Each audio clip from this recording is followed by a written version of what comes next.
এখন দেখছি সবাই ডেলি ব্লগ বানাচ্ছে, আর সবার ডেলি ব্লগে অনেক ভালো রেসপন্সও আসছে। তাই আমি ভাবলাম এবার থেকে আমিও ডেলি ব্লগ বানাবো।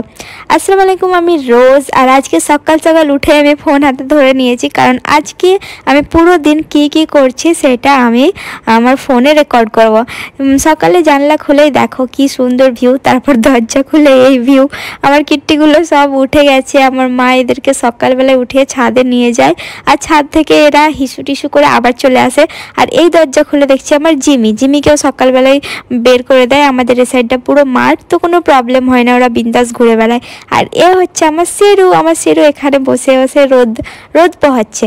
তারপর এদের সঙ্গে মানে গল্প করার পর আমি করতে লাগলাম ব্রাশ। সবাই মনে হয় একবার ব্রাশ করে, কিন্তু আমি দুবার ব্রাশ করি। আর রাত্রে ব্রাশটা বেশি ইম্পর্টেন্ট, আমরা জানি সবাই। আর রাত্রে আমি ভালো করে ব্রাশ করে সকালে যেমন তেমন করে আমি চা খেতে লাগি।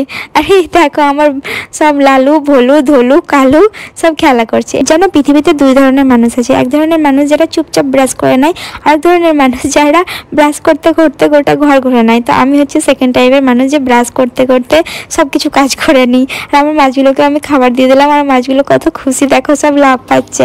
Good morning. যেন সবাই ব্রাশ করার পর মুখ সেন্ট করে, আমার মনে হয় ব্রাশ করার পর আমার মুখ গন্ধ করে। এটা জাস্ট জোক ছিল গাইস, কেউ সিরিয়াস নিও না। এরপর আমি ফেস ওয়াশ করছিলাম, আর আমার মা হাসছিল, আমার ক্যামেরাটা সামনে লাগানো ছিল, সেই ফলে মা বলছে আর কি না করবি, আর কি না দেখাবি, মুখ ধোয়াও দেখাবি এবার তো ভিডিওতে। এর মধ্যে আমাকে ঠান্ডা লাগছে গাইস, কি করব বলো তো। আর এখানে পিওয়া হাসছিল, কারণ ক্যামেরা অন হতেই আমি মুখটা ভালোভাবে মুছছিলাম, মানে নরমভাবে, নইলে বাকি টাইমে একদম রাগারকে মুছে নিই। এরপর আমি চা গরম করলাম, এতেও আমার মা হাসছিল, কারণ আমি কখনো চা গরম করে খাই না, আমার মা চা গরম করে দেয়। বাকি বাড়ির সব কাজ আমি করি, কিন্তু এই খাবার খুলে খাওয়াটা আমি আমার মায়ের কাছ থেকে খেতে পছন্দ করি, নইলে আমার মনে হয় আমার মন ভরে না, প্রাণ ভরে না, আমার পেটও ভরে না। তো আজকে আমি নিজের হাতেই তোমাদেরকে দেখানোর জন্য চা নিজে নিলাম। আর সকাল সকাল আমি চা না খেলে আমার দিনই শুরু হয় না। আমি এই ধরনের মানুষ যে বেশি চা পছন্দ করে না, কিন্তু চা ছাড়াও আমার চলবে না। আমার মা বলছে যে প্রত্যেক দিন তুই ডেলি ব্লগ বানাবি, তাহলে তুই বাড়ির সব কাজ করবি তোর অডিয়েন্সকে দেখানোর জন্য। আর এই দেখো গাইস, এটা হচ্ছে সেই সকল মানুষের মুখ যারা সামনে এক আর পিছনে এক।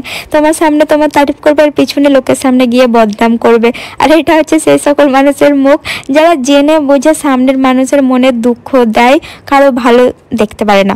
যাই হোক, আজকে আমরা সবাই মিলে করছিলাম পিকনিক, আর আজকে আমরা চুলোতে রান্না করছিলাম। ছোটোবেলাতে মানে আমাদের ঘুষিতে, তারপর কয়লা, তারপর গুল, ওগুলোতে রান্না হতো। আগে কত ভালো লাগতো গুল দিতে, যাই না কেউ গুল দিয়েছো কিনা, তবে আমরা অনেক গুলে রান্না করেছি। গোল করতে হতো কালো, আর এত ভালো লাগতো এটা করার জন্য মায়ের সঙ্গে বায়না করতাম।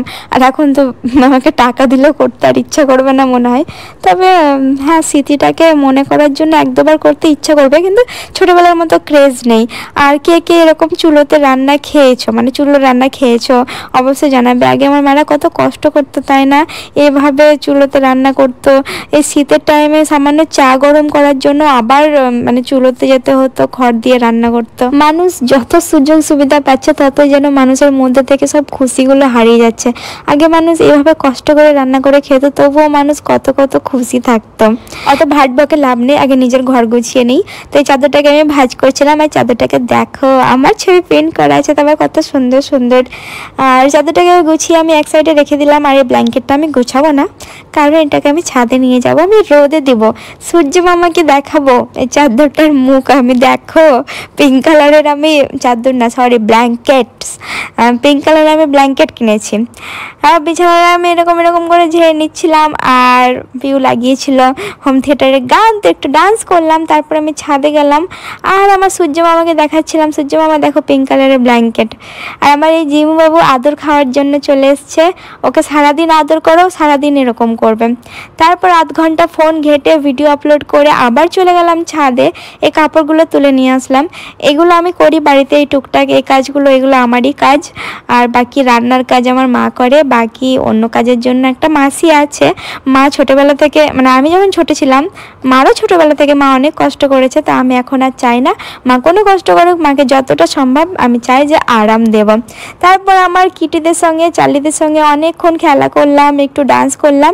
দেন আমি স্নান করতে চলে গেলাম। আর স্নান করে এসে চরম লাগছিল।